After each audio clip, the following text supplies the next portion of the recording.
Please get ready for dictation of an exercise number 25 from Progressive Magazine of October 2022. It is a very good passage. 5 seconds. Start.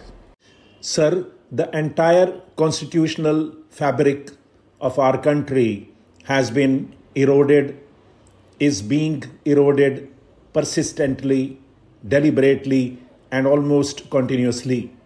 Our center-state relations are reaching a breaking point.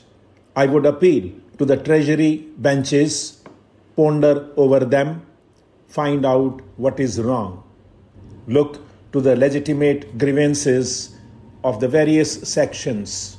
It is no use debunking regionalism and crying out against it or saying that it is anti-national, subversive, or wrong for the country. Go into the reason as to why it is happening and why it is rising and why these demands are being made. Then only you shall be able to remedy the situation.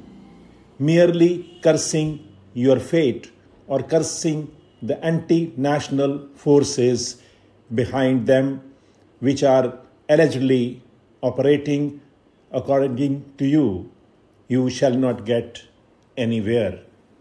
What about the judiciary? We find Supreme Court judges are speaking in public against Supreme Court judges. Interference in our judiciary. There has been an erosion of the freedom of judiciary. The executive has taken upon itself powers which have completely ruined the prospect of an independent judiciary in our country. The power of transferring them at the fag end of their career from one corner of India to the other will be used in an oblique manner, as a judge has put it, and for oblique reasons. And it is a threat like the sword of Damocles, which is hanging over their head and ruining all prospects of having a fair hearing for the citizen in the last court of appeal against the executive. I come to the press. In the press, I know there are brave and valiant people. They fought against this black bill and forced the government to take it back, yet the danger is not over. Government media is being misused deliberately to build up the party as well as personalities, and those who dare to criticize the government are shunted out. They are refused the so-called plums or assignments, and they have faced occasional repression. What has happened to the Press Commission report? You tabled it on the last day of the last session. After that, we have heard nothing about it. We do not know whether the government are accepting the recommendations, are going to act upon them, are going to implement them. This is one of the most important issues before the country. We have talked hours, Mr. Vice Chairman, in every session about electoral reform. Again, not a word. Last session, we had promised by a number of honorable ministers, Minister of Law and Justice, and the Minister of Home Affairs, that very soon a comprehensive bill shall be brought before the House. There is no indication in this address that something has been done or a bill is being brought before the House.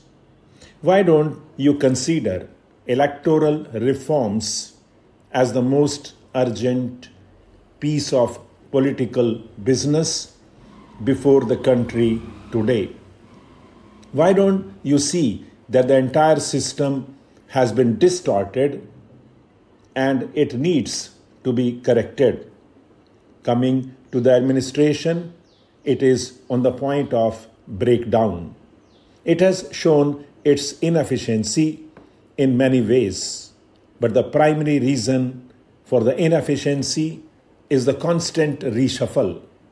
Every time you reshuffle the cards, you come up with the same old jokers because you cannot have new ones. The same old faces are there. Coupled with this, you have the frequent, arbitrary, unreasonable transfer of officers. After 6 months in a place, they are transferred to other places. How can you bring about efficiency in administration with changing ministers engaged in a game of musical changing officers as attendants? That is why the efficiency of the system is going down. And you have in the ranks of the services today a sense of demoralization. Again, I would appeal to the government, please listen to the murmur of discontent among the civil servants.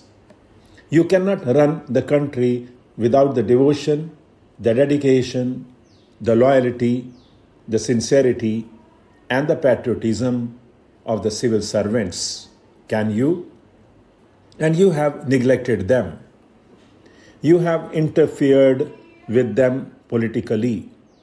You have also permitted the system to be penetrated by or to have linkages with anti-social elements. Look at any government machinery. Telephones do not function. Railways do not function. Not a single service functions. You call the police. They do not even turn up. Hanging over all this is the shadow of corruption which is no longer limited to individuals or at the base level, corruption which has been highly centralized, highly institutionalized, which has become well formulated and well organized from the ground and grassroots up to the highest levels in the country. The system is built on corruption. And when the government says, now we shall fight corruption, I dare say they will not. Apart from corruption, there is an air of violence in the country. I am not talking only about the violence which is the normal concomitant of human society. I am talking about state violence. Stop.